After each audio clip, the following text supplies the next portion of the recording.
Hello everyone, welcome to my channel online ST with Manoj Gupta में आपका स्वागत है। हम लोग इसमें सीटेट एग्जाम 2026 के लिए इसमें हम लोग सामाजिक विज्ञान को प्रीवियस ईयर क्वेश्चन को देखने वाले हैं। यह प्रीवियस ईयर क्वेश्चन जो कि आप देख सकते हैं यहाँ पे 6/2/2023 का ये प्रीवियस ईयर क्वेश्चन है। 6/2/2023 की ये एग्जाम हुआ था, उसका ये क्वेश्चन पेपर है। इसमें हम लोग एक्सप्लेनेशन के साथ देखेंगे। ये जो कि क्लास 6 से लेकर के क्लास 8 तक है। तो चलिए हम लोग इसमें देखते हैं। अगर आपको ये वीडियो पसंद आए तो चैनल को लाइक शेयर सब्सक्राइब अवश्य करिएगा दोस्तों। तो इसमें क्वेश्चन नंबर पहला दिया गया है कि कुषाणों ने किन निम्नलिखित शक्तिशाली केंद्रों से शासन किया था। तो कुषाणों ने कहाँ से शासन किया था? तो पेशावर और मथुरा से। पेशावर और मथुरा से कुषाणों के द्वारा शासन किया गया था। ऑप्शन नंबर इसका बी वाला राइट आंसर होगा, पेशावर और मथुरा। फिर उसके बाद आता है, इसके एक्सप्लेनेशन दिया गया है कि कुषाणों ने पेशावर और मथुरा नामक शक्तिशाली केंद्रों से शासन किया। कुषाण जो कि ये चीन की यूची जाति की एक शाखा थे। कुषाण वंश की स्थापना कुजुल कैंडफिसस के द्वारा किया गया था। कुषाण शासकों में विम कैंडफिसस ने सर्वप्रथम सोने के सिक्के जारी किए थे। इस वंश का सबसे प्रतापी शासक कनिष्क था। सम्राट कनिष्क ने पाकिस्तान के आधुनिक पेशावर को अपनी पहली राजधानी बनाया। कनिष्क ने अपने शासनकाल में 78 ईस्वी तक संवत भी चलवाया था। फिर उसके बाद आता है क्वेश्चन नंबर सेकंड है। क्वेश्चन नंबर सेकंड में कहा जा रहा है कि निम्नलिखित कथनों ए बी सी को पढ़ें और सही विकल्प का चयन करना है। ए बी सी को पढ़ करके और सही विकल्प का चयन करना, इसमें कौन सा विकल्प सही है? तो इसमें दिया गया है, ए में कहा जा रहा है कि पूरा पाषाण काल 20 लाख साल पहले से 12,000 साल पहले के दौरान माना जाता है, जो कि ये क्या है? सही है। फिर उसके बाद बी में कहा जा रहा है कि इस काल को भी 3 भागों में बांटा गया है, आरंभिक, मध्य और उत्तर पूरा पाषाण युग। ये भी सही है। फिर उसके बाद आता है कहा जा रहा है सी में कहा जा रहा है कि मानव इतिहास की लगभग 99% कहानी इसी काल के दौरान घटित हुई थी। तो ये भी इसमें क्या है? सही है। इसमें तीनों ऑप्शन क्या है? सही है। इसमें तीनों ऑप्शन सही हैं, इसलिए इसका राइट आंसर होगा ऑप्शन नंबर इसका डी वाला राइट आंसर होगा। ए बी सी इसमें तीनों ऑप्शन क्या है? सही हैं।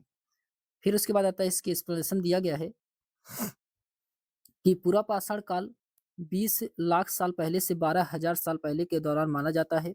इस काल को 3 भागों में बांटा गया है, आरंभिक, मध्य एवं उत्तर पूरा पाषाण युग। भीमबेटका के गुफा चित्र पूरा पाषाण कालीन के हैं, जो मध्य प्रदेश में स्थित है। पशुपालन का प्रारंभ मध्य पाषाण काल में हुआ है। मानव इतिहास की लगभग 99% कहानी इसी काल के दौरान घटित हुई थी। फिर उसके बाद आता है क्वेश्चन नंबर थर्ड है। क्वेश्चन नंबर थर्ड में कहा जा रहा है कि कथन ए और कथन बी को पढ़ करके आपको इसमें सही उत्तर का चयन करना है, कथन ए और कथन बी। तो इसमें कथन ए में कहा जा रहा है कि मनसब मुगलों द्वारा चलाई गई एक श्रेणी व्यवस्था थी, जिसके जरिए क्या था? तो जिसके जरिए पद, वेतन और सैन्य उत्तरदायित्व निर्धारित किए जाते थे मनसब के द्वारा, जो कि सही है। कथन फर्स्ट इसका सही है। और कथन बी में कहा जा रहा है कि मनसबदारों की सैन्य उत्तरदायित्व का निर्धारण एक संख्या पर निर्भर था, जिसे जात कहा जाता था। तो ये क्या है? ये गलत है। कथन बी गलत है और कथन ए क्या है? इसमें सही है। तो ऑप्शन नंबर इसका फर्स्ट वाला राइट आंसर होगा, ए सही है, परंतु बी क्या है? इसमें गलत है। आइए देखते हैं इसके एक्सप्लेनेशन के माध्यम से। इसमें दिया गया है कि मनसबदारी व्यवस्था एक विशिष्ट प्रशासनिक व्यवस्था थी, जिसका प्रचलन मुगल शासक अकबर ने सन 1575 ईस्वी में किया था। मनसब मुगलों द्वारा चलाई गई एक श्रेणी थी, जिसके जरिए पद, वेतन, सैन्य उत्तरदायित्व निर्धारित किए जाते थे। मनसब शब्द का अर्थ है श्रेणी अथवा पद। इस व्यवस्था के अंतर्गत 33 वर्ग थे। अकबर ने शासन के 40वें वर्ष जात एवं सवार जैसी दोहरी व्यवस्था लागू की थी, जिसे मनसबदारों की सैन्य उत्तरदायित्व का निर्धारण एक निर्दिष्ट संख्या में सवार या घुड़सवार रखने की आवश्यकता थी। फिर उसके बाद आता है क्वेश्चन नंबर 4 है कि निम्नलिखित में से किस स्थान पर अशोक के अभिलेख ग्रीक एवं आरमाइक भाषाओं में पाया गया है? तो कहाँ से पाया गया है? तो ये पाया गया है कंधार से ग्रीक एवं आरमाइक अभिलेख पाए गए हैं। ऑप्शन नंबर इसका फर्स्ट वाला राइट आंसर होगा। इसके एक्सप्लेनेशन दिया गया है कि कंधार नामक स्थान पर अशोक के अभिलेख ग्रीक और अरमाइक भाषाओं में पाया गया है। मास्की, गुजरा, नेतुर तथा उदयगोलम अभिलेखों में उनका नाम अशोक मिलता है। अशोक को देवनाम प्रिय तथा देवनाम प्रियदर्शी की उपाधि से संबोधित किया जाता है। सर्वप्रथम 1837 में जेम्स प्रिंसेप के द्वारा अशोक के अभिलेख को पढ़ने में सफलता मिली थी। फिर उसके बाद आता है, इसमें दिया गया है कि अशोक के शिलालेखों की खोज 1750 में पेंट्री थेलर के द्वारा की गई थी। इनकी संख्या 14 बताई गई थी। अशोक के अभिलेख को 3 भागों में विभाजित किया गया था: शिलालेख 14, स्तंभलेख 7 और गुहालेख। अशोक के स्तंभलेख केवल ब्राह्मणी लिपि में लिखे गए हैं। अशोक के शिलालेख ब्राह्मणी, खरोष्टी, ग्रीक एवं आरमाइक लिपि में मिलते हैं। फिर उसके बाद आता है कि अशोक के कौशाम्बी अभिलेख को रानी का अभिलेख कहा जाता है। 12वें शिलालेख में धार्मिक सहिष्णुता की नीति का उल्लेख किया गया है और 13वें शिलालेख में कलिंग युद्ध, पड़ोसी राजाओं के वर्णन एवं आवटिक राज्यों का उल्लेख किया गया है। फिर उसके बाद क्वेश्चन नंबर 5 है। क्वेश्चन नंबर 5 में कहा जा रहा है कि गोंड राज्य गढ़कंटगा में 70,000 गांव थे, इसे उल्लेखित किया गया है। तो इसको उल्लेखित किया गया है, ये किया गया है अकबरनामा में। कहाँ पे किया गया है? अकबरनामा में किया गया है। ऑप्शन नंबर इसका बी वाला राइट आंसर होगा, अकबरनामा। इसके एक्सप्लेनेशन दिया गया है कि गोंड राज्य गढ़कंटगा में 70,000 गांव थे, इसे अकबरनामा में उल्लेखित किया गया है। गोंड एक प्रकार की जनजाति थी जो झूम की खेती करती थी। गढ़ गंडकटका जो कि एक समृद्धशाली राज्य था, यहाँ के निवासी जंगली हाथियों को पकड़ करके अन्य राजाओं में निर्यात करके बहुत धन अर्जित करते थे। बुरंजी असमिया तथा भाषा लिखी हुई ऐतिहासिक कृतियां हैं। अहोम राज्य की सभा के पुरातत्व लेखों का संकलन बुरंजी में हुआ है। फिर उसके बाद आता है क्वेश्चन नंबर 6 है।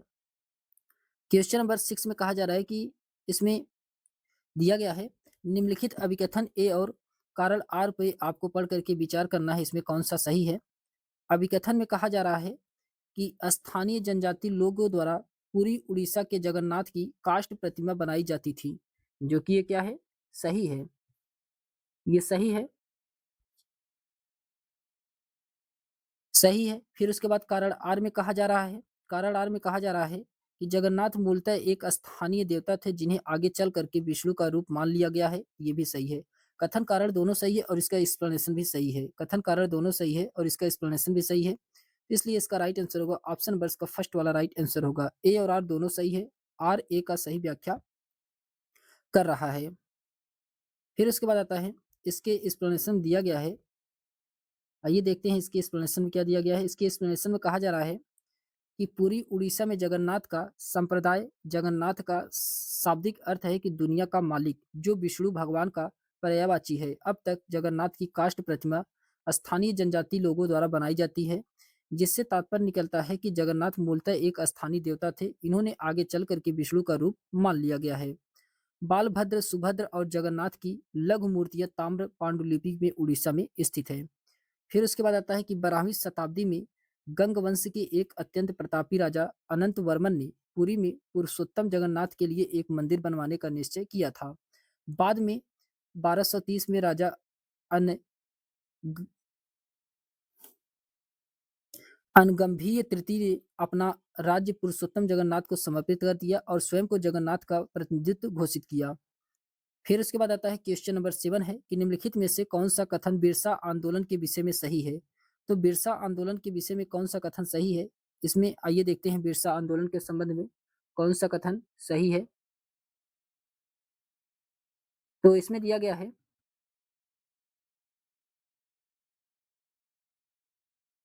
इसमें दिया गया है कि बिरसा के अनुयायियों ने लाल झंडे को बिरसा राज का प्रतीक बनाया। तो बिरसा के अनुयायियों ने लाल झंडे को बिरसा का राजकीय प्रतीक बनाया, जो कि ये क्या है? गलत है। लाल झंडा यहाँ पे नहीं होना चाहिए, यहाँ पे सफेद झंडा होना चाहिए। फिर बी में कहा जा रहा है कि बिरसा ने लोगों को उकसाने के लिए परंपरागत प्रतीक और भाषा का इस्तेमाल किया, ये इसमें सही है। फिर उसके बाद आता है सी में कहा जा रहा है कि बिरसा आंदोलन आदिवासी समाज को सुधारने के विरुद्ध था, ये जो कि क्या है? गलत है। आदिवासी समाज को सुधारने के विरुद्ध नहीं था, बल्कि उसके समर्थन में थे। डी में कहा जा रहा है कि बिरसा ने मिशनरियों और हिंदू जमींदारों को लगातार विरोध किया था, ये भी इसमें सही है। तो इसका राइट आंसर होगा बी और डी, इसका क्या है? सही है। बी और डी सही है, ए और इसमें सी क्या था? गलत है। तो बी डी ऑप्शन नंबर के ए वाले में है, बी डी ऑप्शन नंबर का फर्स्ट वाले में है, यही इसका राइट आंसर होगा। फिर उसके बाद आता है इसके एक्सप्लेनेशन दिया गया है कि बिरसा का जन्म एक मुंडा परिवार में हुआ था। मुंडा एक जनजातीय समूह है जो छोटा नागपुर में रहता है। 1895 ईस्वी में बिरसा ने अपने अनुयायियों से आह्वान किया कि वे अपने गौरवपूर्ण अतीत को पुनर्जीवित करने के लिए संकल्प लें तथा जब आंदोलन फैलने लगा तो अंग्रेजों ने बिरसा को 1895 में गिरफ्तार करके 2 साल के लिए जेल में डाल दिया। 1897 ईस्वी में जेल से लौटने के बाद बिरसा ने समर्थन जुटाते हुए गांव-गांव घूमने लगे। बिरसा ने लोगों को उकसाने के लिए परंपरागत प्रतीक और भाषा का इस्तेमाल किया। सफेद झंडा बिरसा का राजकीय प्रतीक था। फिर उसके बाद आता है कि बिरसा का आंदोलन आदिवासी समाज को सुधारने का था। बिरसा ने वैष्णव धर्म का प्रचार के साथ कुछ भी समय बिताए। उन्होंने मुंडाओं से आह्वान किया कि वे शराब पीना छोड़ दें, गांव को साफ रखें और जादू टोने में विश्वास न करें। ध्यान देने वाली बात यह है कि बिरसा ने मशीनरियों और हिंदू जमींदारों का भी लगातार विरोध किया और वह उन्हें बाहर के मानते थे, जो कि मुंडा जीवन शैली को नष्ट कर रहे थे। फिर उसके बाद आता है क्वेश्चन नंबर 8 है कि निम्नलिखित कथन ए और बी पर विचार करके आपको बताना इसमें से कौन-सा सही है।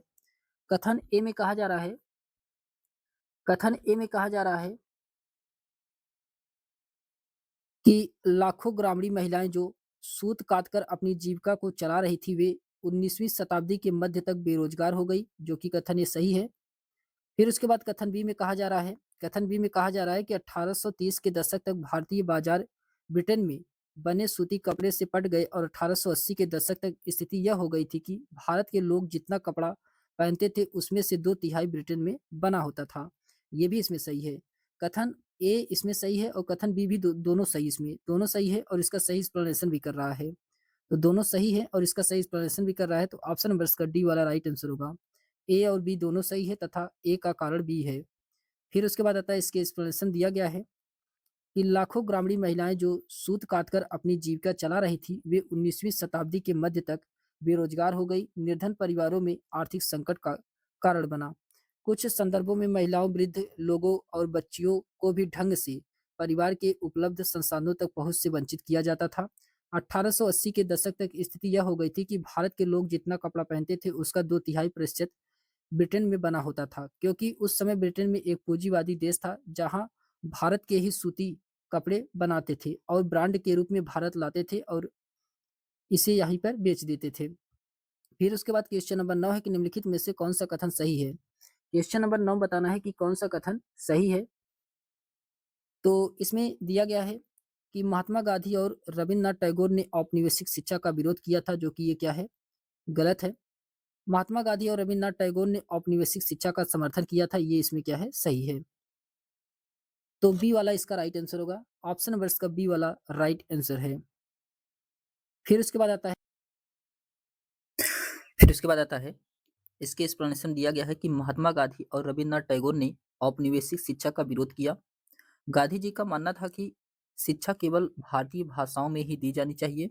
उनके मुताबिक अंग्रेजी में दी जा रही शिक्षा भारतीयों को अपाहिज बना देगी। वहीं रविन्द्रनाथ टैगोर का कथन है कि शिक्षा को सृजनात्मक के साथ प्राकृतिक परिवेश के साथ जोड़ना चाहिए। और गांधी जी पश्चिम सभ्यता और मिशनरियों, मशीनों व प्रौद्योगिकी की उपासना के कट्टर आलोचक थे। टैगोर आधुनिक पश्चिमी सभ्यता और भारतीय परंपरा के श्रेष्ठ तत्व का सम्मिश्रण चाहते थे, अतः औपनिवेशिक शिक्षा दोनों ने विरोध किया, इसीलिए यह कथन क्या था, सही था। फिर उसके बाद क्वेश्चन नंबर 10 है कि प्राचीन ग्रंथ में विधवाओं को जलाने की अनुमति कहीं नहीं दी गई है। यह कथन किस समाज सुधारक के साथ जुड़ी हुई है। क्वेश्चन नंबर 10 का इसमें राइट आंसर होगा ये राजा राम मोहन राय के साथ। राजा राम मोहन राय के साथ ऑप्शन नंबर इसका डी वाला राइट आंसर होगा, राजा राम मोहन राय के साथ जुड़ा हुआ है। फिर उसके बाद आता है इसके एक्सप्लेनेशन दिया गया है कि प्राचीन ग्रंथों में विधवाओं को जलाने की अनुमति कहीं नहीं दी गई है। यह कथन प्रसिद्ध समाज सुधारक राजा राम मोहन राय के साथ जुड़ी हुई है। इन्होंने भारतीय पुनर्जागरण के अग्रदूत और आधुनिक भारत का जनक कहा जाता है। इन्होंने बाल विवाह, सती प्रथा, जातिवाद, कर्मकांड, पर्दा प्रथा आदि का भरपूर विरोध किया है। फिर उसके बाद क्वेश्चन नंबर 11 है कि भारत में अंग्रेजों के शासन के दौरान निम्नलिखित में से कौन से संगठन ने जाति उन्मूलन पर मुख्य ध्यान दिया है। तो जाति उन्मूलन पर मुख्य ध्यान किसके द्वारा दिया गया है। क्वेश्चन नंबर 11 का इसमें राइट आंसर होगा सत्य शोधक समाज के द्वारा। सत्य शोधक समाज के द्वारा ऑप्शन नंबर इसका डी वाला राइट आंसर होगा। इसके एक्सप्लेनेशन दिया गया है कि भारत में अंग्रेजों के शासन के दौरान सत्यशोधक समाज नामक संगठन जाति उन्मूलन पर मुख्य ध्यान दिया है। सत्यशोधक समाज नामक संगठन की स्थापना 1873 में ज्योतिबा फूले के द्वारा किया गया था। यह एक छोटे समूह के रूप में शुरू हुआ और इस संगठन का प्रमुख उद्देश्य शूद्र एवं अस्पृश्य जाति के लोगों को मुक्त करना था। इसीलिए इसमें ज्योतिबा फूले ने 1873 ईस्वी में गुलामगिरी नामक पुस्तक लिखी थी। फिर उसके बाद क्वेश्चन नंबर 12 है। क्वेश्चन नंबर 12 में कहा जा रहा है कि टीपू सुल्तान के द्वारा अंग्रेजों का विरोध के संदर्भ में कथन ए और कथन बी को पढ़ करके आपको इसमें उत्तर चयन करना है। तो कथन ए में कहा जा रहा है कि अपनी मृत्यु तक टीपू ने सुल्तान अंग्रेजों के विरुद्ध लड़ते रहे, जो कि सही है। उसने अंग्रेजों की सांस्कृतिक परंपराओं का विरोध किया था। उसने अंग्रेजी सांस्कृतिक परंपराओं का विरोध किया था, ये भी क्या है, सही है। इसमें दोनों कथन क्या है, सही है, दोनों कथन सही है। तो इसलिए इसका राइट आंसर होगा ऑप्शन नंबर इसका सी वाला राइट आंसर होगा। ए और बी इसमें दोनों कथन क्या हैं, सही हैं। फिर उसके बाद आता है, इसके एक्सप्लेनेशन दिया गया है कि अपनी मृत्यु तक टीपू सुल्तान अंग्रेजों के विरुद्ध लड़ते रहे। प्रथम आंग्ल मैसूर युद्ध जो कि 1767 से 69 ईस्वी में हैदर अली की विजय हुआ। हैदर अली की मृत्यु के बाद उसका पुत्र टीपू जो कि मैसूर की गद्दी पर बैठा। टीपू सुल्तान का जन्म 1750 ईस्वी में हुआ था। मैंगलोर की संधि के द्वारा टीपू सुल्तान एवं अंग्रेजों ने एक दूसरे के विजित क्षेत्रों को वापस कर दिया। टीपू ने हमेशा अंग्रेजों की सांस्कृतिक परंपराओं का विरोध किया। उन्होंने 1787 में यादशाह की उपाधि धारण की थी। टीपू ने अपनी राजधानी श्रीरंगपट्टनम में स्वतंत्रता वृक्ष लगवाए, जो यह प्रतीक थे कि वह अंग्रेजों के अधीन नहीं है। टीपू स्वयं जैकोबिन क्लब का सदस्य बना और अपने नागरिकों को टीपू कहलाने लगा। टीपू की मृत्यु चतुर्थ आंग्ल मैसूर युद्ध 1799 के दौरान श्रीरंगपट्टनम में हुई थी। फिर उसके बाद आता है क्वेश्चन नंबर 13 है। क्वेश्चन नंबर 13 में कहा जा रहा है कि poverty and un British rule in India नामक पुस्तक के लेखक कौन है। तो ये दादा भाई नौरोजी हैं। ऑप्शन नंबर इसका डी वाला राइट आंसर होगा, दादा भाई नौरोजी। इसके एक्सप्लेनेशन दिया गया है कि poverty and un British rule in India नामक पुस्तक के लेखक दादा भाई नौरोजी थे। इन्होंने grand old man of India और भारत में अनौपचारिक राजदूत के रूप में भी जाना जाता है। यह एक भारतीय राजनीतिक नेता, व्यापारिक विद्वान, लेखक थी। यह 1892 से 1895 ईस्वी के बीच फिन्सबरी सेंट्रल का प्रतिनिधित्व करने के लिए ब्रिटिश हाउस कॉमन्स में ये लिबरल पार्टी के सदस्य थे। फिर उसके बाद क्वेश्चन नंबर 14 है कि किन किन देशों के राजनेता गुटनिरपेक्ष आंदोलन के हिस्सा थे। क्वेश्चन नंबर 14 का इसमें राइट आंसर क्या होगा। तो इसका राइट आंसर होगा भारत था, यूगोस्लाविया है, इंडोनेशिया, घना और मिस्र, ये जो कि क्या है, गुटनिरपेक्ष आंदोलन के हिस्सा थे। ऑप्शन नंबर इसका फर्स्ट वाला राइट आंसर होगा, भारत, यूगोस्लाविया, इंडोनेशिया, घना और मिस्र। फिर उसके बाद आता है, इसके एक्सप्लेनेशन दिया गया है कि भारत, यूगोस्लाविया, इंडोनेशिया, घना, मिस्र, इन सभी देशों के राजनेता गुटनिरपेक्ष आंदोलन के हिस्सा थे। गुटनिरपेक्ष आंदोलन की स्थापना औपनिवेशिक व्यवस्था के पतन के दौरान हुई थी। यह वह दौर था जब नए नए देशों ने औपनिवेशिक गुलामी से आजाद हो रहे थे। सितंबर 1961 में यूगोस्लाविया के बेलग्रेड में गुटनिरपेक्ष आंदोलन का पहला शिखर सम्मेलन आयोजित किया गया था। इसमें कुल 25 देशों के प्रतिनिधित्व ने हिस्सा लिया था। फिर उसके बाद आता है, क्वेश्चन नंबर 15 है। क्वेश्चन नंबर 15 में कहा जा रहा है कि इनमें से किन ग्रहों के चारों ओर छल्ले होते हैं। तो किन ग्रहों के चारों ओर छल्ले होते हैं, क्वेश्चन नंबर 15 का इसमें राइट आंसर होगा बृहस्पति में होते हैं। फिर उसके बाद बृहस्पति के बाद इसमें शनि में भी होता है और यूरेनस में भी होता है, नेपच्यून में नहीं होता है। तो ए बी सी इसका राइट आंसर होगा। ऑप्शन नंबर इसका फर्स्ट वाला राइट आंसर होगा। इसके एक्सप्लेनेशन दिया गया है कि बृहस्पति, शनि, यूरेनस यानी कि अरुण, इन सभी ग्रहों के चारों ओर छल्ले होते हैं। बृहस्पति यह सौरमंडल का सबसे बड़ा ग्रह है। तो बृहस्पति क्या है, सौरमंडल का सबसे बड़ा ग्रह है। यह अपने अक्ष पर सबसे तीव्र गति से घूर्णन करता है। पृथ्वी के कुल उपग्रहों की संख्या 95 है। बृहस्पति का उपग्रह ग्रेनिमीड सौरमंडल का सबसे बड़ा उपग्रह है। शनि, इस ग्रह के चारों ओर वलय पाए जाते हैं जिनकी संख्या 7 है। शनि जो कि सबसे बड़ा उपग्रह टाइटन है। तो शनि का सबसे बड़ा उपग्रह कौन सा है, तो टाइटन है। फिर उसके बाद आता है अरुण यानी कि यूरेनस। इस ग्रह की खोज विलियम हर्सले के द्वारा किया गया था। इनके चारों ओर वलय पाए जाते हैं। यह अपने अक्ष पर पूर्व की पश्चिम की ओर घूमते हैं, पूर्व से पश्चिम की ओर घूमते हैं, जबकि अन्य ग्रह पश्चिम से पूर्व की ओर घूमते हैं। यह अपनी ध्रुव पर अधिक झुका है। ये 97.8 अंश झुका होने के कारण इसे लेटा हुआ प्रतीत होता है, तो इसे लेटा हुआ भी ग्रह कहा जाता है। फिर उसके बाद आता है क्वेश्चन नंबर 16 है कि भारतीय मानक समय किस मानक या मुत्तर पर आधारित है? तो किस मानक या मुत्तर पर आधारित है? तो यह है 82 अंश 30 मिनट ईस्ट पे, यानी कि पूर्व में। ऑप्शन नंबर इसका सी वाला राइट आंसर होगा, 82 अंश 30 मिनट पूर्व में। फिर उसके बाद आता है इसके एक्सप्लेनेशन दिया गया है कि भारतीय मानक समय 82 अंश 30 मिनट पूर्व मानक या मुत्तर पर आधारित है। 82 अंश 30 मिनट पूर्वी देशांतर रेखा प्रयागराज के निकट मिर्जापुर से होकर के गुजरती है।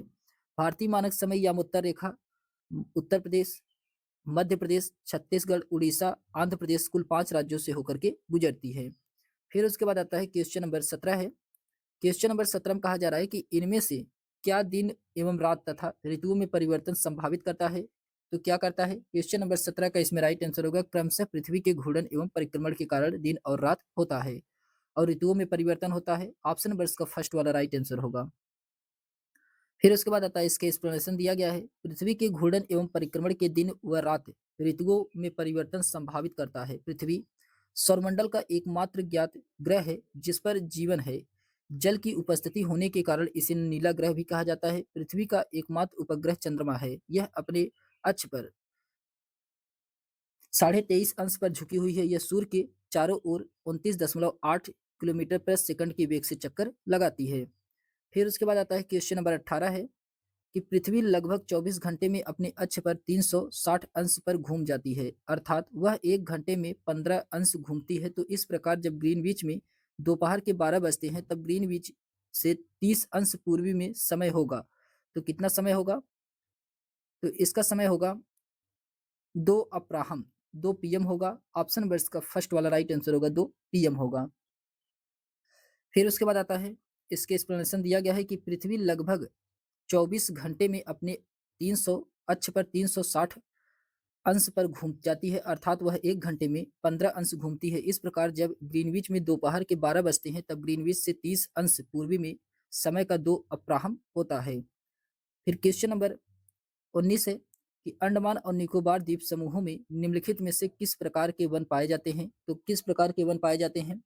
तो इसमें पाया जाता है अर्ध पर्णपाती वन, अर्ध पर्णपाती वन जो कि सही है। शुष्क पर्णपाती वन ये जो कि गलत है। शीतोष्ण वन ये भी गलत है। तो इसमें केवल पहला वाला ही सही है, अर्ध पर्णपाती वन अंडमान और निकोबार द्वीप समूह में पाए जाते हैं। ऑप्शन नंबर इसका फर्स्ट वाला राइट आंसर होगा। फिर उसके बाद आता है इसके एक्सप्लेनेशन दिया गया है कि अंडमान और निकोबार द्वीप समूह जो में अर्ध पर्णपाती वन पाए जाते हैं, यह भारत का एक केंद्र शासित प्रदेश है। यहाँ बंगाल की खाड़ी के दक्षिण में हिंद महासागर स्थित है।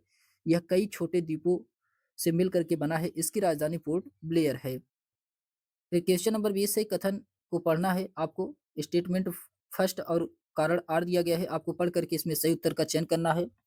तो इसमें दिया गया है कथन ए में कहा जा रहा है कि ग्रेनाइट ठोस चट्टानों है तथा बिल्डिंग बनाने, सजावटी व सिलबट्टे के तौर पर प्रयोग में लाई जाती है, जो कि सही है। फिर उसके बाद आता है कारण आर में कहा जा रहा है, कारण आर में कहा जा रहा है कि पृथ्वी की भूप्रकृति के बहुत नीचे धीरे धीरे ठंडा होने के कारण ये बड़े दानों के रूप ले लेती है, तो ये भी सही है। कथन और कारण दोनों सही है और इसका सही एक्सप्लेनेशन भी कर रहा है। कथन कारण दोनों सही है और इसका सही एक्सप्लेनेशन भी कर रहा है। तो ऑप्शन नंबर इसका फर्स्ट वाला राइट आंसर होगा, ए तथा आर दोनों सही है। आर ए का सही व्याख्या कर रहा है।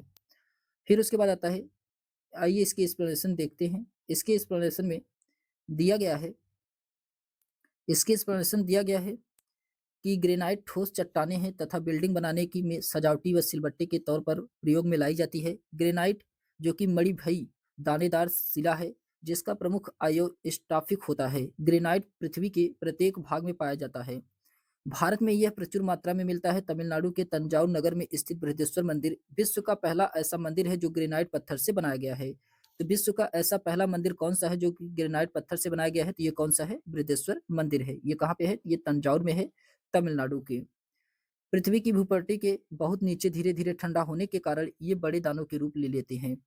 फिर उसके बाद आता है क्वेश्चन नंबर 21 है कि इसमें दिया गया है कि पवन के बारे में दिए गए कथनों के पढ़ करके आपको सही विकल्प का चयन करना है। तो इसमें पवन के बारे में पढ़ करके सही विकल्प का चयन करना है, कौन सा इसमें सही है। तो इसमें कहा जा रहा है ए में कि मानसूनी पवनें मौसमी पवनों का उदाहरण है, जो कि सही है। बी में कहा जा रहा है कि मौसमी पवनें वर्ष भर लगातार निश्चित दिशा में ही चलती रहती है, जो कि गलत है। सी में कहा जा रहा है कि स्थल व समुद्र समीर अस्थायी पवनों का उदाहरण है, तो ये भी गलत है। तो इसमें केवल पहला वाला ही क्या है, सही है।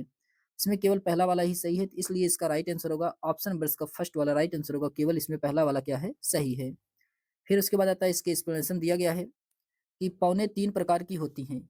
प्रचलित पवन, मौसमी पवन और अस्थायी पवन। मौसमी पवन वह पवन है जिसकी प्रवाहित होने की दिशा समय या मौसम के अनुसार परिवर्तित हो जाती है। स्थलीय, समुद्री व मानसूनी पवनें मौसमी पवने के उदाहरण हैं। फिर क्वेश्चन नंबर 22 है कि संघनन के संदर्भ में निम्नलिखित कथनों को पढ़िए और आपको बताना है इसमें से कौन सा सही है। संघनन के संदर्भ में बताना है कौन सा सही है। तो संघनन के संदर्भ में इसमें दिया गया है, ए में कहा जा रहा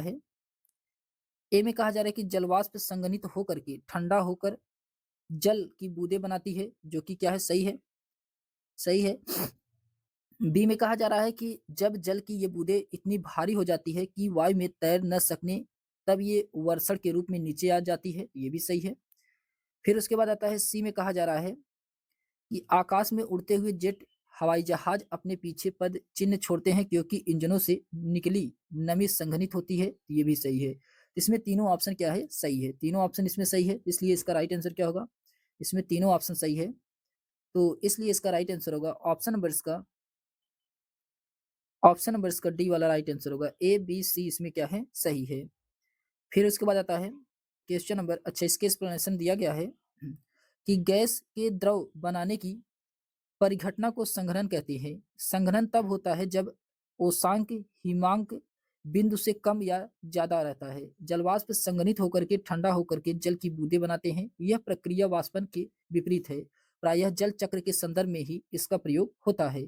वर्षा भी एक प्रकार का संघनन ही है। आकाश में उड़ता हुआ एक जेट हवाई जहाज अपने पीछे पद चिन्ह छोड़ते हैं क्योंकि इंजनों से निकली नमी संघनित हो जाती है, इसीलिए संघनन के संदर्भ में तीनों क्या है, सही है। फिर क्वेश्चन नंबर 23 है कि तिब्बती एटीलोप का शिकार किसके ऊन या शहतूत के लिए किया जाता है, क्योंकि क्वेश्चन नंबर 23 का इसमें राइट आंसर क्या होगा, क्योंकि इसमें पहले में कहा जा रहा है कि यह वजन में हल्का होता है, जो कि सही है।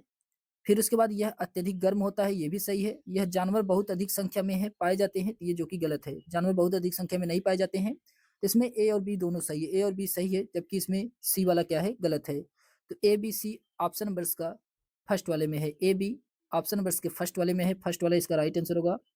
इसके एक्सप्लेनेशन दिया गया है कि तिब्बती एटीलोप का शिकार करके ऊन शहतूत के लिए किया जाता है क्योंकि यह वजन में हल्का होता है और यह अत्यधिक गर्म होता है। ये पूर्वोत्तर तिब्बत पठार में पाए जाने हैं। उनका शिकार उनके बेहद गर्म, नरम तथा हल्के अंडरफर के लिए किया जाता है। आमतौर पर मृत्यु के बाद प्राप्त होता है। शाहतूश साल पारंपरिक रूप से भारत में शादी के तोहफे के रूप में दिए जाते हैं तथा एक साल बनाने के लिए 3 से 5 तिब्बती एटीलोप अंडरफर प्रयोग किए जाते हैं। फिर उसके बाद क्वेश्चन नंबर 24 है कि नीचे दिए गए कथन ए और बी पर विचार करके आपको सही उत्तर का चयन करना है क्वेश्चन नंबर 24 में। तो इसमें दिया गया है ए में कहा जा रहा है कि संसाधन असीमित होते हैं और इन पर मानवीय क्रियाओं का प्रभाव नहीं होता है। जो नवीनीकरण संसाधन होते हैं वे असीमित होते हैं और इन पर मानवीय क्रियाओं का प्रभाव नहीं होता है, जो कि ये क्या है, गलत है। बी में कहा जा रहा है कि अनवीनीकरण संसाधन की तुलना में नवीनीकरण संसाधन जल्द ही पुनः पूरित हो जाते हैं, ये सही है। तो ए वाला इसका गलत है, बी वाला इसका क्या है, सही है। ए गलत है, बी सही है, तो इसका राइट आंसर होगा ऑप्शन नंबर इसका डी वाला राइट आंसर होगा। ए गलत है लेकिन बी क्या है, सही है। फिर उसके बाद आता है इसके एक्सप्लेनेशन में दिया गया है कि नवीनीकरण संसाधन में संसाधन है जिन्हें एक बार उपयोग करने के बाद फिर से पुनः स्थापित किया जा सकता है तथा पुनः उपयोग में लाया जा सकता है। इन्हें नव्य संसाधन भी कहते हैं। सौर ऊर्जा, पवन ऊर्जा, भूतापीय ऊर्जा नवीनीकरण संसाधन के उदाहरण है। अनवीनीकरण संसाधन वे संसाधन है जिनके भंडार में प्राकृतिक प्रक्रियाओं द्वारा पुनर्स्थापन नहीं होता है। कोयला, पेट्रोल, तथा प्राकृतिक गैस अनवीनीकरण संसाधन के उदाहरण है। इसीलिए इसमें ए क्या है गलत है और बी क्या है सही है। फिर क्वेश्चन नंबर 25 है कि सेलों से खनिजों को बाहर निकालने की प्रक्रिया का क्रम क्या होगा अगर आप पृथ्वी की सतह से उसकी आंतरिक सतहों तक जाते हैं। तो क्या होता है क्वेश्चन नंबर 25 का इसमें राइट आंसर क्या होगा। तो इसमें सबसे पहले क्या होगा, सबसे पहले इसमें आएगा अखनन। अखनन ये सबसे पहले आएगा, फिर अखनन के बाद इसमें विवृत खनन आएगा, ये दूसरे नंबर पे आएगा, फिर उसके बाद कूपकी खनन ये तीसरे नंबर पे आएगा। ये जो कि इसका क्या होगा सही क्रम होगा। सी ए बी इसका सही क्रम है, सी ए बी इसका सही क्रम है। तो ऑप्शन नंबर इसका फर्स्ट वाला राइट आंसर होगा, सी ए बी इसका क्या है सही क्रम है। फिर उसके बाद आता है आखनन, विवृत खनन और कूपी खनन। यह जो कि सेलों से खनिजों को बाहर निकालने की प्रक्रिया का क्रम है जो कि पृथ्वी के सतह की उसकी आंतरिक तहों तक जाती हैं। फिर उसके बाद क्वेश्चन नंबर 26 है कि स्थानांतरित कृषि के संदर्भ में निम्नलिखित कथनों पर विचार कीजिए। स्थानांतरित कृषि के संदर्भ बताना है इसमें। तो इसमें दिया गया है पहला है कि ये भारी वर्षे वाले क्षेत्र होते हैं जो कि सही है।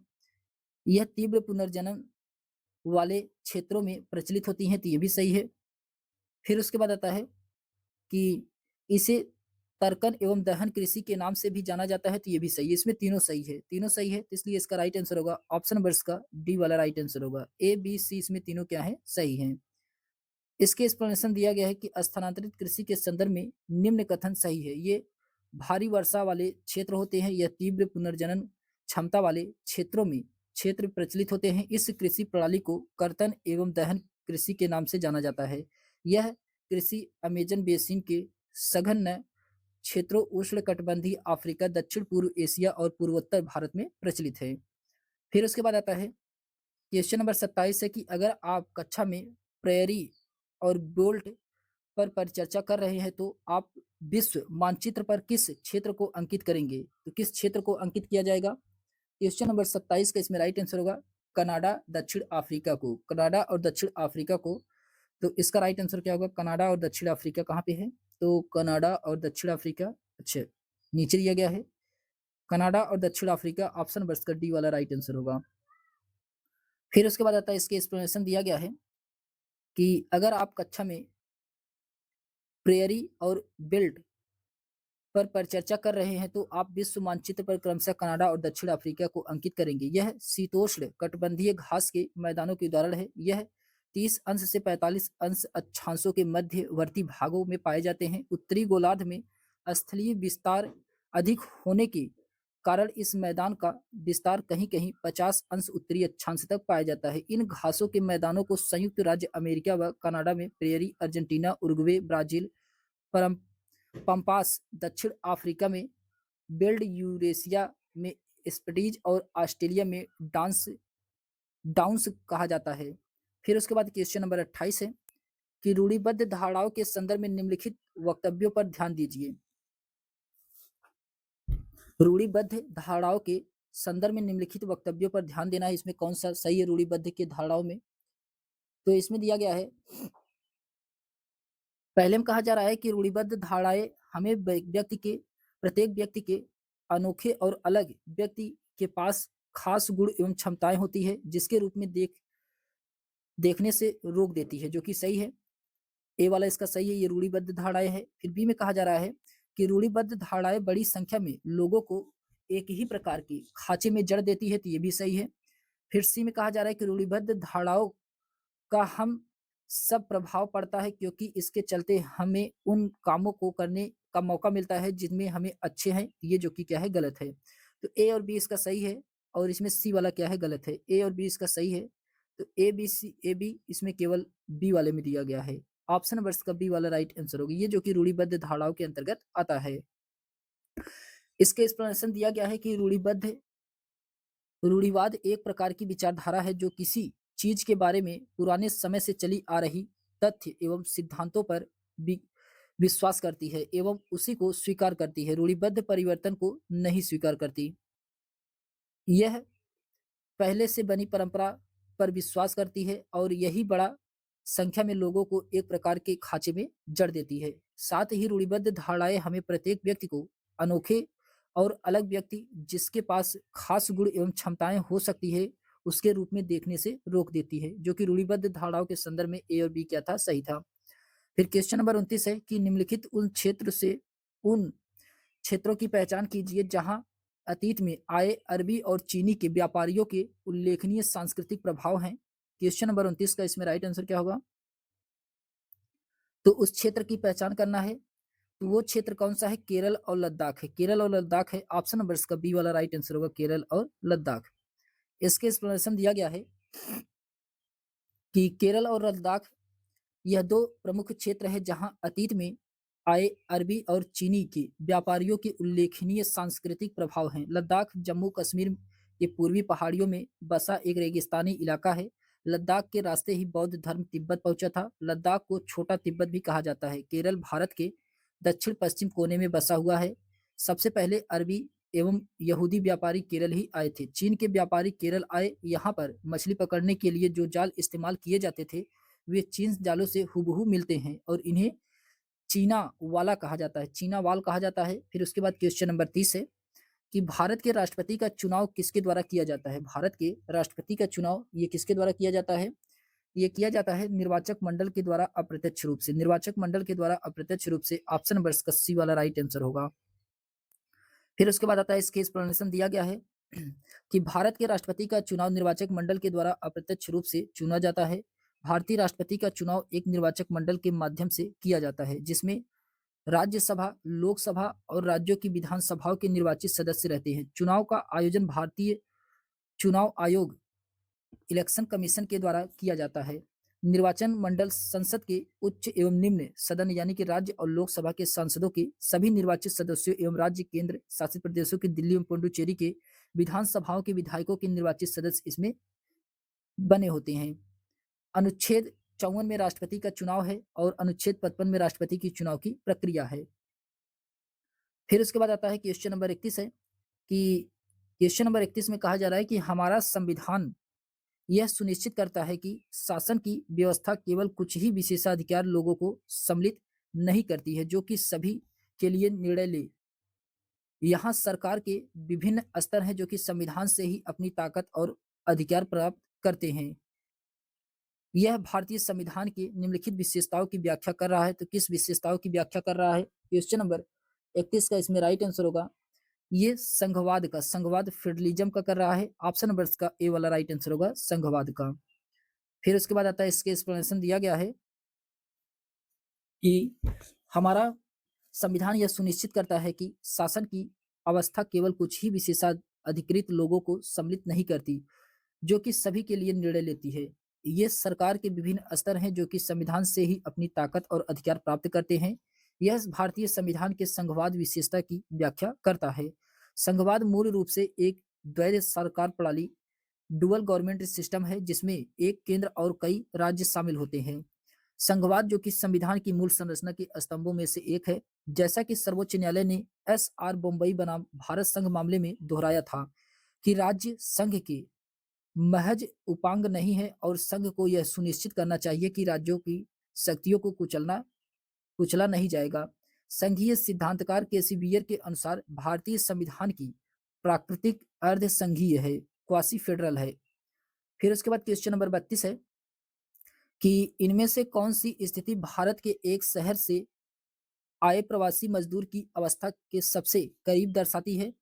तो क्वेश्चन नंबर 32 का इसमें राइट आंसर होगा, इसमें दिया गया है ए में कहा जा रहा है कि बाबू शहर के मुख्य बाजार में एक पक्का दुकान का मालिक है, उससे उसे पूरे वर्ष आय मिलती है, जो कि ये गलत है। फिर उसके बाद आता है कि राजन एक ठेले पर दिन में सामान बेचता है और रात होने पर उसी से सो जाता है। ये जो कि क्या है?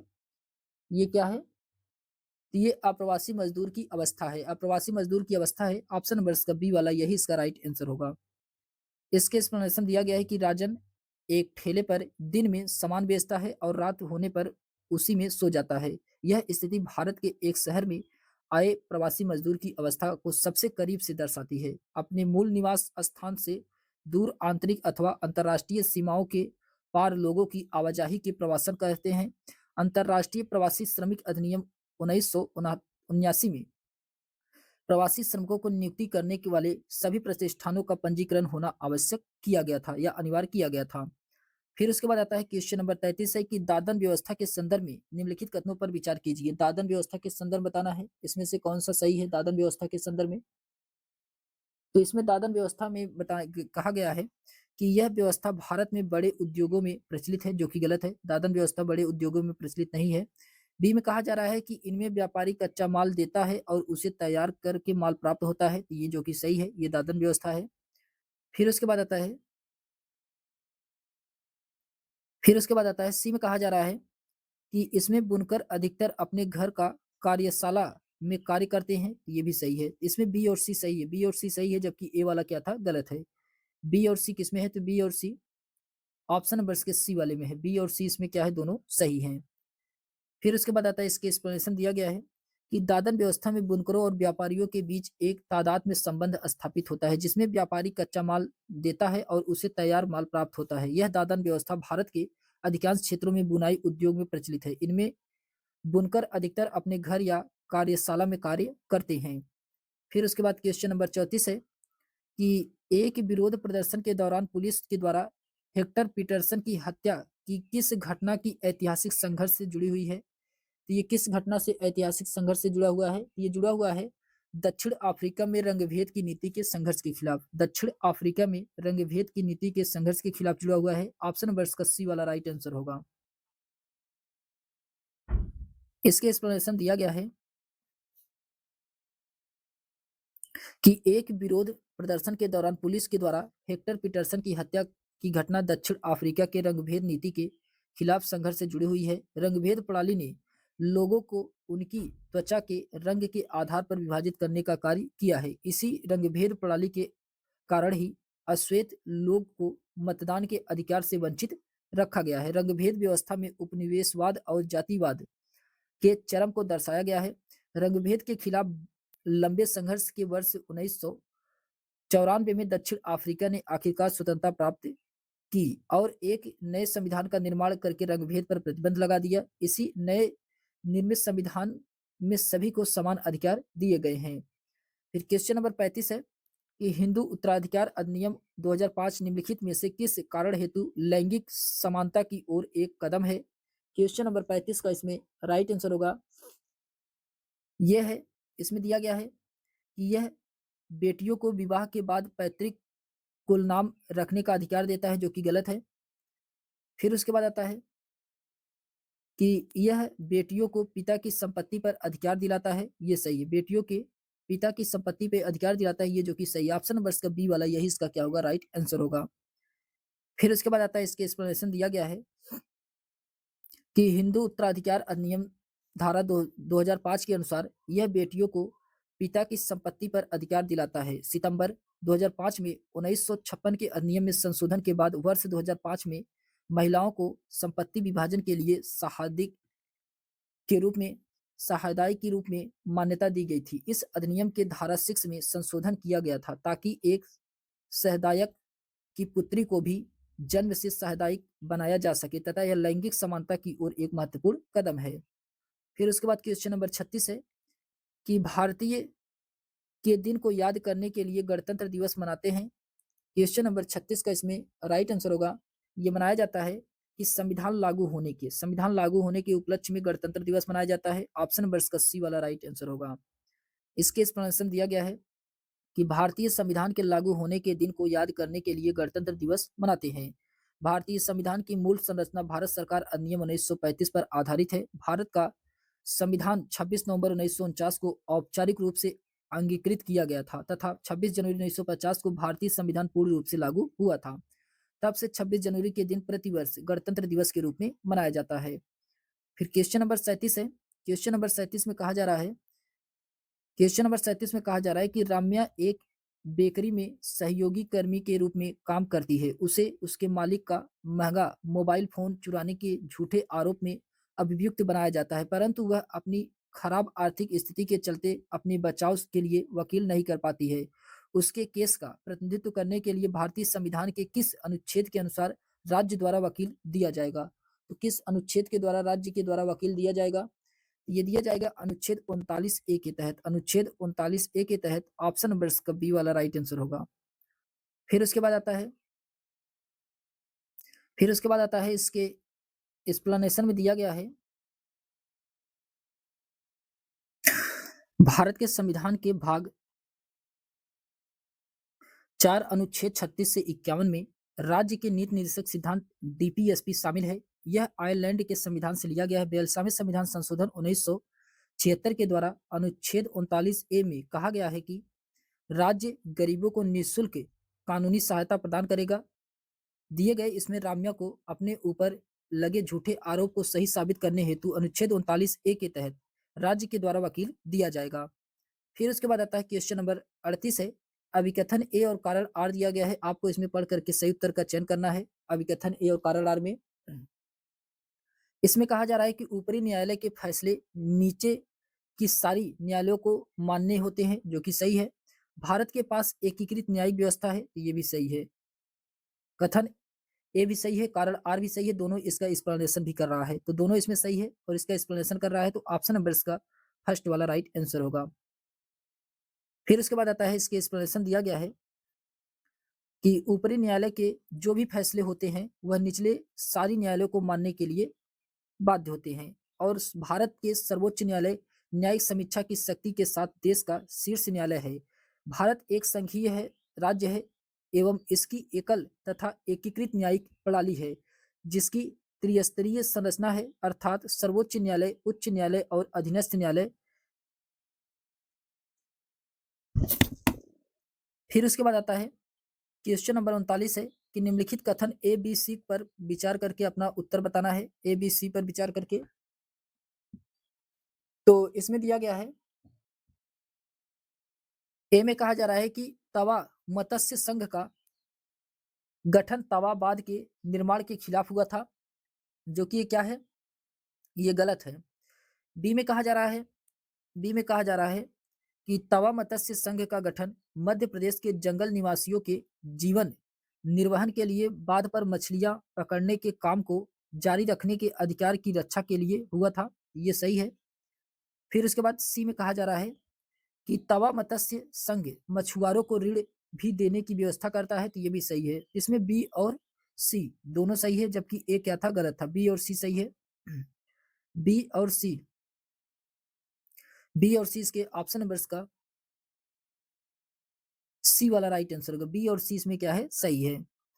फिर उसके बाद आता है इसके एक्सप्लेनेशन दिया गया है कि 1996 ईस्वी में मध्य प्रदेश सरकार ने यह तय किया कि तवाबाद के जलाशय से मछली पकड़ने का अधिकार यहाँ से विस्थापितों को ही दिया जाएगा। तत्कालीन सरकार ने तवा मत्स्य संघ को बाद में मछली पकड़ने के लिए 5 वर्ष का पट्टा यानी कि लीज देना स्वीकार किया। इस तहत 2 जनवरी 1997 को तवा क्षेत्र के 33 गांव के लोगों के लिए नया साल यही अर्थों में आरंभ होता है। तवा मत्स्य संघ मछुआरों को ऋण देने की व्यवस्था भी करता है। फिर उसके बाद आता है क्वेश्चन नंबर 40 है कि जनजातीय भाषाओं के बारे में दिए गए कथन को पढ़िए। आपको जनजातीय भाषाओं के बारे में बताना है। इसमें दिया गया एक संथाली भाषा अपना बड़ी मात्रा में प्रकाशन होता है, जिसमें इंटरनेट पर पत्रिकाएं शामिल होती हैं, तो ये क्या है, सही है, पहला सही है। बी में कहा जा रहा है कि जनजातीय भाषाएं संस्कृत से बिल्कुल अलग हैं और संभवतः उतनी ही पुरानी हैं, तो ये भी सही है। दोनों इसमें क्या है, सही है, दोनों इसमें सही है। इसका राइट आंसर क्या होगा, इसका राइट आंसर होगा ऑप्शन नंबर का बी, सी वाला राइट आंसर होगा। ए और बी दोनों क्या है, इसमें सही है। फिर उसके बाद आता है इसके एक्सप्लेनेशन दिया गया है कि वर्ष 2003 में 92वें संवैधानिक संशोधन अधिनियम द्वारा संथाली को भारतीय संविधान की 8वीं अनुसूची में बोडो, डोगरी, मैथिली भाषाओं के साथ भारत की आधिकारिक भाषा के रूप में सूचीबद्ध किया गया था। 8वीं अनुसूची में इसमें शामिल करने का अर्थ था कि भारत सरकार संथाली भाषा के विकास के लिए प्रतिबद्ध थी। संथाली भाषा का इंटरनेट पर पत्रिकाएं भी शामिल हैं। भारत की वर्ष 2011 की जनगणना के अनुसार देश भर में संथाली भाषा बोलने वाले 70 लाख से अधिक लोग हैं। जनजातीय भाषाएं संभवतः पुरानी तथा संस्कृत से बिल्कुल अलग हैं। इस प्रकार जनजातीय भाषाओं के संदर्भ में ए और बी इसमें क्या थे, सही थे। क्वेश्चन नंबर 41 है। क्वेश्चन नंबर 41 में इसमें मिलान कराने के लिए दिया गया है। आइए देखते हैं, इसको मिलान कराने के लिए दिया गया है। क्वेश्चन नंबर 41 में इसमें दिया गया है सामाजिक विज्ञान अधिगम के तरीके और विवेचन अर्थ दिया गया है। इसमें दिया गया है व्यवहारवादी। व्यवहारवादी ये जो कि सीमित कौशल और तथ्यों का संचयन है। व्यवहारवादी सीमित कौशल और तथ्यों का संचयन है, दूसरा सही है। रचनावादी। रचनावादी ये जो कि अधिगमकर्ता केंद्र और प्रासंगिक है। रचनावादी अधिगमकर्ता और केंद्र और प्रासंगिक है, तो चौथा सही है। बहुविषयक उपागम। बहुविषयक उपागम ये जो कि विषय हमेशा स्वतंत्र होते हैं। विषय हमेशा स्वतंत्र होते हैं, तीसरा सही है। अंतर्विषयी उपागम ये जो कि समाकलित ज्ञान में सहायता करना होता है, तो इसका पहला सही है। ए का दूसरा, बी का चौथा, सी का तीसरा और डी का इसमें पहला वाला सही है। तो डी का पहला वाला ऑप्शन नंबर के बी वाले में है। ऑप्शन नंबर का बी वाला राइट आंसर होगा। इसके एक्सप्लेनेशन दिया गया है। व्यवहारवादी जो कि सीमित कौशल और तथ्यों का संचयन करता है। रचनावादी ये अधिगमकर्ता केंद्रित और प्रासंगिक है। बहुविषयक उपागम विषय हमेशा स्वतंत्र होते हैं। अंतर विषयी उपागम ये समकालिक ज्ञान में सहायता करना।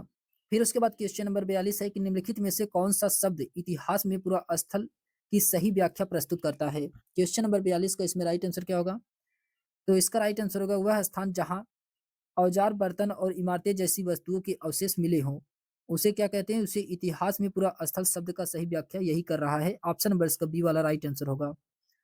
फिर उसके बाद आता है, इसके एक्सप्लेनेशन दिया गया है कि वह स्थान जहां औजार, बर्तन और इमारतें जैसी वस्तुओं के अवशेष मिले हों, यह तथ्य इतिहास में पूरा स्थल की सही व्याख्या प्रस्तुत करता है। प्राचीन भारतीय इतिहास के विशद सामग्री को समझने योग्य बनाने के लिए इतिहासकारों ने इन्हें 3 भागों में बांटा है। प्रागैतिहासिक काल, आद्य ऐतिहासिक काल और ऐतिहासिक काल। प्रागैतिहासिक काल इतिहास पूर्णतः पुरातात्विक साक्ष्यों से ही ज्ञात होता है, क्योंकि इस काल का कोई लिखित साक्ष्य उपलब्ध नहीं है। फिर उसके बाद आता है क्वेश्चन नंबर 43 है कि एक शिक्षिका अपने विद्यार्थियों के साथ अल्पसंख्यक समुदाय के जीवंत अनुभव के बारे में चर्चा करना चाहती है, वह कौन सी अति उपयुक्त शिक्षण रणनीति होगी? क्वेश्चन नंबर 43 का इसमें राइट आंसर होगा। इसमें दिया गया है कि अल्पसंख्यकों के लिए संवैधानिक प्रावधानों पर चार्ट, जो कि गलत है। फिर उसके बाद आता है कि अल्पसंख्यकों को रोजगार पर एनएसएस डाटा, ये भी सही है, गलत है। फिर एक फीचर फिल्म जिसमें अल्पसंख्यक किरदार है, ये भी इसमें क्या है? गलत है। फिर उसके बाद आता है कि अल्पसंख्यक प्रभुत्व वाले क्षेत्रों में लोगों को दैनिक गतिविधियों पर एक प्रस्तुतिकरण, ये जो कि इसका क्या है? राइट आंसर होगा। यही इसका राइट आंसर है। इसके एक्सप्लेनेशन दिया गया है कि अल्पसंख्यक प्रभुत्व वाले क्षेत्रों में लोगों की दैनिक गतिविधियों पर एक प्रस्तुतिकरण एक अति उपयुक्त शिक्षण रणनीति होगी, जिस पर एक शिक्षिका अपने विद्यार्थियों के साथ अल्पसंख्यक समुदाय के जीवंत अनुभव के बारे में चर्चा करना चाहती है। भारतीय संविधान में अल्पसंख्यक वर्गों के संबंध में चर्चा की गई है। अनुच्छेद 29 अल्पसंख्यक वर्गों के हितों का संरक्षण सुरक्षा संबंधित अधिकार उल्लिखित है। फिर उसके बाद अनुच्छेद 30 में शिक्षा संस्थानों की स्थापना और प्रशासन करने का अल्पसंख्यक वर्गों को अधिकार प्रदान किया गया है। फिर क्वेश्चन नंबर 44 है कि प्रारंभिक शिक्षा के विद्यार्थियों को जाति आधारित भेदभाव के मुद्दे से परिचित कराने के लिए निम्नलिखित में से कौन से संसाधन का प्रयोग कर सकते हैं? तो कौन से संसाधन का प्रयोग किया जाया है? इसमें दिया गया है कि अभिलेख जो अशोक के स्तंभ लेख पर लिखे गए हैं, जो गलत है। आरक्षण नीति पर लेख, ये भी गलत है। फिर उसके बाद आता है कि मानव अधिकारों का सार्वजनिक घोषणा पत्र, ये भी गलत है। डॉक्टर भीमराव अंबेडकर के बचपन के अनुभवों के वृत्तांत, ये जो कि इसमें क्या है? सही है। ऑप्शन नंबर का डी वाला राइट आंसर होगा। इसके एक्सप्लेनेशन दिया गया है कि डॉक्टर भीमराव अंबेडकर के बचपन के अनुभवों के वृत्तांत का प्रयोग प्रारंभिक शिक्षक के विद्यार्थियों को जाति आधारित भेदभाव के मुद्दे से परिचित कराने के लिए एक महत्वपूर्ण तथ्य हो सकता है। अंबेडकर ने जातिगत भेदभाव को दूर करने हेतु 1936 में एनिहिलेशन ऑफ कास्ट यानी कि जाति प्रथा का विनाश नामक पुस्तक लिखी है। फिर उसके बाद आता है क्वेश्चन नंबर 45 है। क्वेश्चन नंबर 45 में कहा जा रहा है कि एक इतिहास की अध्यापिका मौर्य राजवंश का उदय के विषय को अपने विद्यार्थियों को पढ़ाना चाहती है। निम्नलिखित में से कौन सी शिक्षण सहायक सामग्री की इस्तेमाल उन्हें करना चाहिए? तो कौन सा करना चाहिए? क्वेश्चन नंबर 45 का इसमें राइट आंसर क्या होगा? इसमें दिया गया है कि तुलनात्मक समय रेखा का, जो कि गलत है। रेखा आलेख का, ये भी गलत है। प्रगतिशील समय रेखा का, ये जो कि सही है। दंड आलेख का, ये भी गलत है। तो इसमें ऑप्शन नंबर का सी वाला राइट आंसर होगा। इसके एक्सप्लेनेशन दिया गया है कि एक इतिहास की अध्यापिका मौर्य राजवंश का उदय विषय को अपने विद्यार्थियों को पढ़ाना चाहती है। इसके लिए उसे प्रगतिशील समय रेखा शिक्षण सहायक सामग्री का प्रयोग करना चाहिए। प्रगतिशील समय रेखा भारतीय इतिहास की समय रेखा है, जिसमें भारत, उसके पूर्ववर्ती राज्यों में महत्वपूर्ण कानून और क्षेत्रीय परिवर्तन तथा राजनीतिक घटनाएं शामिल होती हैं। फिर क्वेश्चन नंबर 46 है कि विविधता के बारे में पढ़ने के लिए वित्र चित्र प्रासंगिक अगर शिक्षक इसका प्रयोग के लिए करता है। तो क्वेश्चन नंबर 46 का इसमें राइट आंसर होगा कि एक अनजान भौगोलिक स्थान में जीवन के अनुभव उपलब्ध कराने। ऑप्शन नंबर इसका फर्स्ट वाला यही इसका क्या होगा, राइट आंसर होगा। फिर उसके बाद आता है, इसके एक्सप्लेनेशन दिया गया है कि विविधता के बारे में पढ़ाने के लिए वृत्तचित्र प्रासंगिक है अगर शिक्षक का इसका प्रयोग एक अनजान भौगोलिक स्थान में जीवन के अनुभव उपलब्ध कराने के लिए करता है। विविधता से आशय यहाँ पर यह है कि अलग अलग प्रकार के धर्म, बोली, भाषा और अर्थ अर्थात समाज, जैसे भारत की एक विविधतावादी राष्ट्र है, अर्थात यहाँ विभिन्न प्रकार की बोलियां, भाषाएं, सभ्यताएं, अनेक धर्म एवं जातियां मिलती हैं। क्वेश्चन नंबर 47 है कि एक 7वीं कक्षा की सामाजिक विज्ञान अध्यापिका अपने विद्यार्थियों को ग्राम पंचायत के दफ्तर के दौरान पर ले जाती है। इस शिक्षण विधि के क्या फायदे हैं? क्वेश्चन नंबर 47 का इसमें राइट आंसर क्या होगा? तो इसमें क्या फायदे हैं? तो इसमें दिया गया है क्या-क्या फायदे हो सकते हैं कि विषय के बारे में प्रत्यक्ष जानकारी जुटाना, जो कि सही है। विषय के बारे में अतिरिक्त जानकारी देने का प्रभावी तरीका है, ये भी सही है। स्कूली जीवन का सामुदायिक जीवन के साथ संपर्क स्थापित करना, ये भी सही है। इसमें तीनों ऑप्शन क्या है? सही है। इसमें तीनों ऑप्शन सही है। और फिर डी में कहा जा रहा है कि घटनाओं और घटनाक्रम को दर्ज कराने की रूपरेखा प्रदान करना, ये जो कि क्या है? गलत है। ये क्या है? गलत है। तो इसमें ए, बी, सी सही है, जबकि डी वाला क्या है? गलत है। ए, बी, सी इसमें किसमें है? तो A, B, C option number इसका बी वाला राइट आंसर होगा। ऑप्शन नंबर इसका बी वाला राइट आंसर होगा। फिर उसके बाद आता है, इसके एक्सप्लेनेशन दिया गया है कि विषय के बारे में अतिरिक्त जानकारी देने का प्रभावी तरीका विषय के बारे में प्रत्यक्ष जानकारी जुटाना तथा स्कूली जीवन का सामुदायिक जीवन से के संपर्क में स्थापित करना, यह साइट विजिट के प्रमुख लाभ हैं। इसके अंतर्गत एक 7वीं कक्षा की सामाजिक विज्ञान अध्यापिका अपने विद्यार्थियों को ग्राम पंचायत के दफ्तर के दौर पर ले जाती है। बच्चों को विषय के अतिरिक्त ज्ञान देने से उनके मौलिक तथा तार्किक चिंतन का विकास होता है। एनसीएफ 2005 के अनुसार बच्चों को बाह्य परिवेश से जोड़कर रखना चाहिए। फिर उसके बाद क्वेश्चन नंबर 48 है। क्वेश्चन नंबर 48 में कहा जा रहा है कि निम्नलिखित में से कौन सी प्रशिक्षण विधि जेंडर संवेदीकरण को पढ़ने के लिए सर्वोत्तम है? तो यहाँ पे जेंडर कौन सा है? तो इसका राइट आंसर होगा परिचर्चा। परिचर्चा ऑप्शन नंबर इसका फर्स्ट वाला राइट आंसर होगा, परिचर्चा। परिचर्चा इसका राइट आंसर होगा। इसके एक्सप्लेनेशन दिया गया, जेंडर संवेदीकरण को पढ़ने के लिए सर्वोत्तम शिक्षण विधि परिचर्चा है।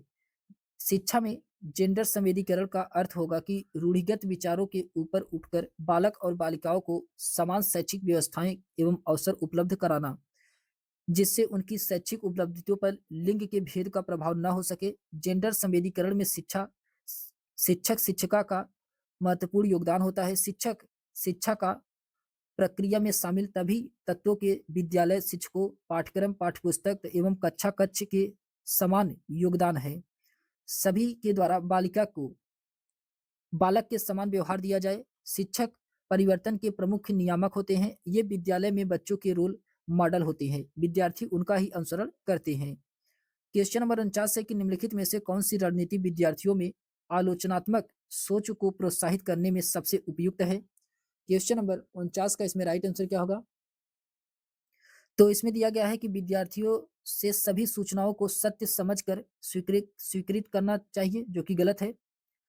फिर उसके बाद आता है, बी में कहा जा रहा है कि विद्यार्थी से अध्यापक के सारे मतों को स्वीकृत करना चाहिए, ये भी गलत है।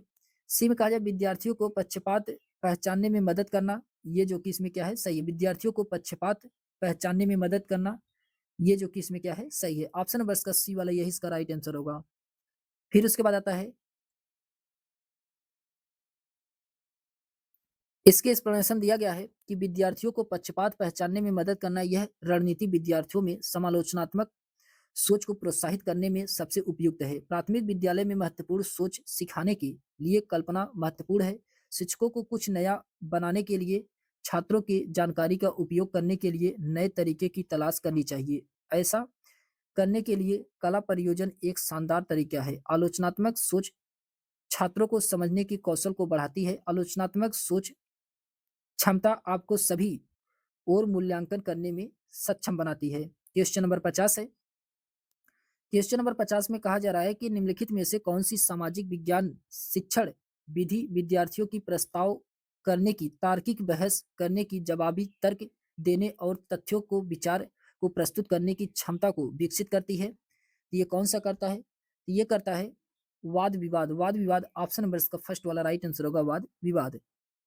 इसके एक्सप्लेनेशन दिया गया है कि वाद विवाद जो कि सामाजिक विज्ञान शिक्षण विधि से विद्यार्थियों की प्रस्ताव करने की, तार्किक बहस करने की, जवाब तर्क देने की, तथ्यों या विचारों को प्रस्तुत करने की क्षमता को विकसित करती है। वाद विवाद या बहस किसी विषय पर चर्चा की एक औपचारिक विधि है। वाद विवाद में दो परस्पर विपरीत विचारों के समर्थन अपना अपना तर्क रखते हैं और दूसरे के कथन को खंडन करने का प्रयत्न करते हैं। वाद विवाद एक शैक्षिक समूह क्रिया है जिसमें शिक्षक तथा छात्र सहयोगी के रूप में किसी समस्या पर प्रकरण पर बातचीत करते हैं। फिर क्वेश्चन नंबर 51 है कि सामाजिक विज्ञान की एक शिक्षिका अपनी कक्षा में शैलों की विशेषताएं विषय पर शुरू कर रही है। निम्न में से कौन सी गतिविधि उसके उद्देश्य हेतु सबसे अधिक महत्व रखती है? तो क्वेश्चन नंबर 51 का इसमें राइट आंसर क्या होगा? तो इसमें दिया गया है कि पृथ्वी की परतों को दर्शाते मॉडल को दिखाना व उस पर चर्चा करना, जो कि गलत है। फिर उसके बाद आता है बी में कहा जा रहा है कि पाठ्यपुस्तक में दी गई शैलों की विशेषताओं को पढ़ना व समझना, ये भी गलत है। शिक्षार्थियों को उनके आसपास पाए जाने वाले शैलों को इकट्ठा करने के लिए कहना, ये भी इसमें क्या है, गलत है। फिर डी में कहा जा रहा है कि विभिन्न प्रकार के शैलों को लाना तथा इनका प्रयोग इन शैलों की विशेषताओं को पहचानने तथा तुलना करने में करना, ये भी इसमें क्या है, सही है। ऑप्शन नंबर इसका डी वाला यही इसका राइट आंसर होगा। फिर उसके बाद आता है इसके एक्सप्लेनेशन दिया गया है।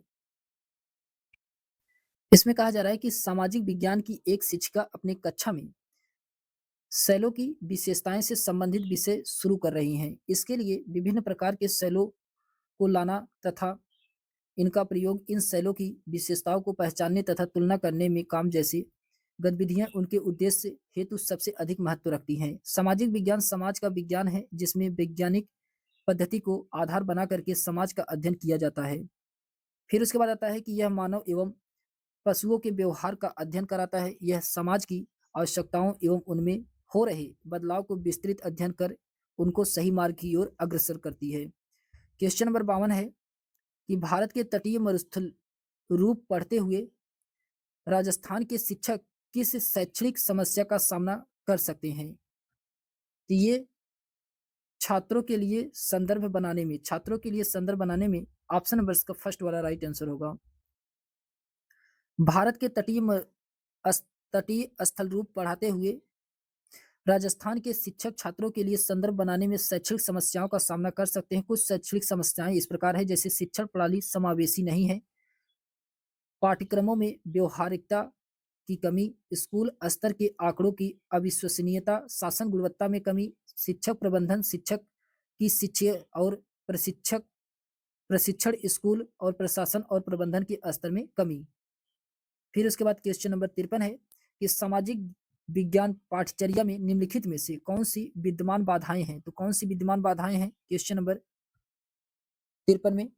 इसमें दिया गया है, ए में कहा जा रहा है कि विद्यालयों में विद्यमान शिक्षण शास्त्रीय प्रार्थनाएं हैं, जो कि सही है।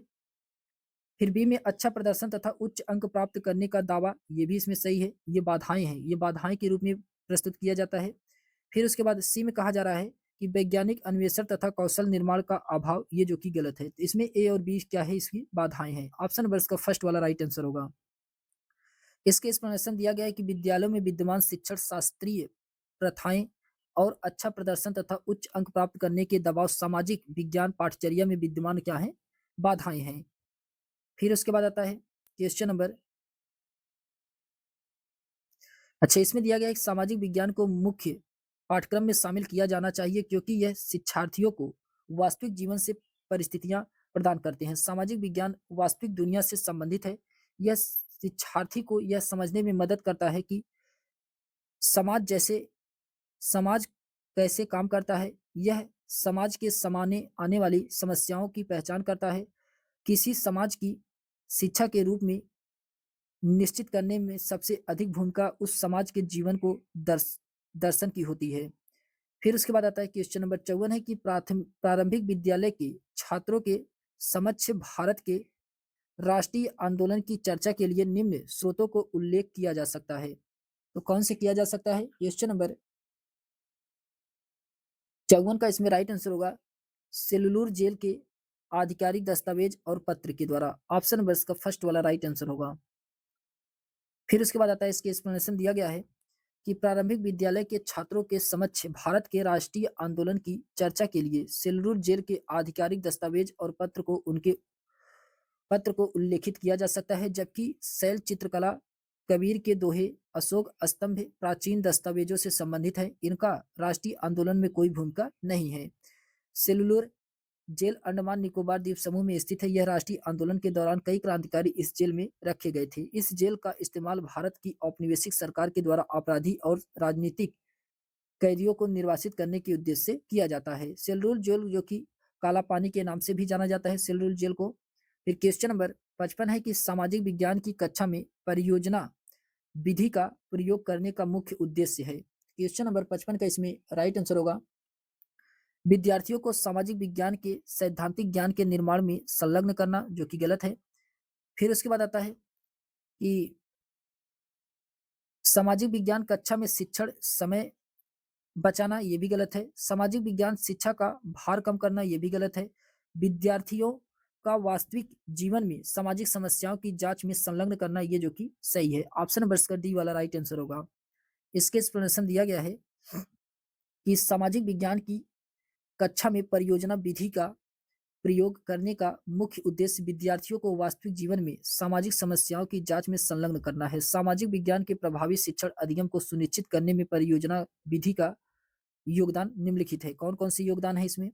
इसमें दिया गया है कि स्वनिर्देशित गतिविधि के माध्यम से सीखने की अनुमति देता है, व्यक्तिगत को व्यवहारिक ज्ञान प्रदान करता है, शिक्षार्थियों को व्यवहारिक ज्ञान प्रदान करता है, सीखने वाले को खोजकर्ता में बदल देता है और वास्तविक जीवन के साथ सीखने के से संबंधित है, मूर्त और अमूर्त वैज्ञानिक कौशल विकसित करता है। फिर उसके बाद आता है क्वेश्चन नंबर 56 है कि निम्नलिखित प्रश्नों में से कौन सी ज्ञानात्मक प्रक्रिया का आकलन होता है? भारतीय संविधान की मुख्य विशेषताएं क्या है? क्वेश्चन नंबर 56 का इसमें राइट आंसर होगा स्मरण है। स्मरण है, ऑप्शन नंबर का फर्स्ट वाला राइट आंसर होगा स्मरण है। इसके एक्सप्लेनेशन दिया गया है कि स्मरण में ज्ञानात्मक प्रक्रिया का आकलन होता है। यह भारतीय संविधान की मुख्य विशेषताएं हैं। स्मरण याद करना, मनोविज्ञान में अतीत से जानकारी या घटनाओं को पुनः प्राप्त करने का कार्य, जबकि सूचना को पुनः प्राप्त करने में मदद करने के लिए एक विशिष्ट संकेत की कमी होती है। स्मरण करने की महत्वपूर्ण विधियां हैं। इसमें कौन कौन सी हैं? तो इसमें खंडन विधियां हैं, प्रगतिशील विधियां हैं, क्रिया विधि है, पूर्ण विधि है और मिश्रित विधि है। फिर क्वेश्चन नंबर 57 है कि निम्न में से कौन सी कार्यनीति समूह आकलन का हिस्सा नहीं है? क्वेश्चन नंबर 57 का इसमें राइट आंसर होगा स्वतंत्र परीक्षा।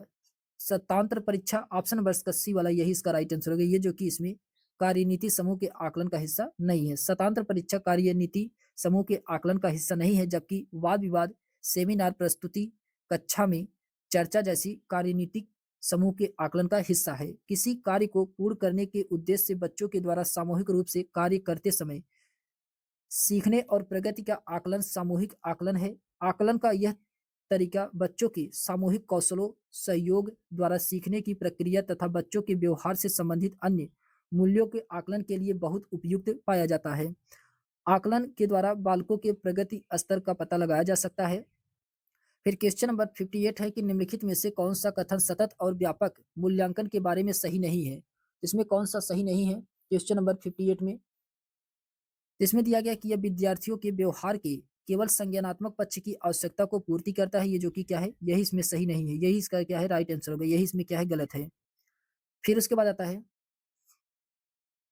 इसके एक्सप्लेनेशन दिया गया है कि सतत और व्यापक मूल्यांकन विद्यार्थियों के व्यवहार के केवल संज्ञानात्मक पक्ष की आवश्यकता को पूर्ति करता है। यह सही नहीं है, जबकि सतत और व्यापक मूल्यांकन के बारे में मूल्यांकन रणनीति शिक्षण अधिगम प्रक्रिया के साथ समाकलित होते हैं और यह विद्यार्थियों के